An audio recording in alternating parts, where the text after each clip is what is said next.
আসসালামু আলাইকুম প্রিয় ভাইয়েরা আমার। এই কালিম পাখিগুলো দেখতেছেন সম্পূর্ণ ছাড়া এবং 12 মাসের কালিম।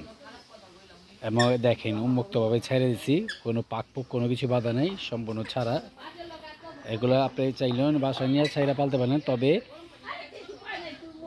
6 থেকে 7 দিন, 1 সপ্তাহ বা আপনি চাইলে 15 দিন রাখতে পারেন। এটা আপনার উপরে ডিপেন্ড করে, সব কিছু আপনার উপরে ডিপেন্ড করে যে কতদিন রাখবেন। তবে 15 দিনও যদি রাখেন তারপরে ছেড়ে দিবেন, আর কোথাও যাবে না বাড়িটা চেনার জন্য। এবং সম্পূর্ণ এটা ছাড়া কালিম, আগে থেকে পোষা, শুধু এক জায়গা থেকে আরেক জায়গায় গেলে একটু করতে হয়, মানে পরিচিত করার জন্য আটকায় বাড়ি চেনা লাগে। তো যাই হোক ভাই, এখন এই পাখিটা চাইলে আপনি নিতে পারেন। সম্পূর্ণ ছাড়া কালিম, 12 মাসের কালিম। এই যে কালিমগুলো দেখেন সম্পূর্ণ ছাড়া। হ্যাঁ, যদি কোনো ভাই নিয়ে ইচ্ছুক থাকে অবশ্যই আমার মোবাইল নাম্বার আছে, যোগাযোগ করতে পারেন।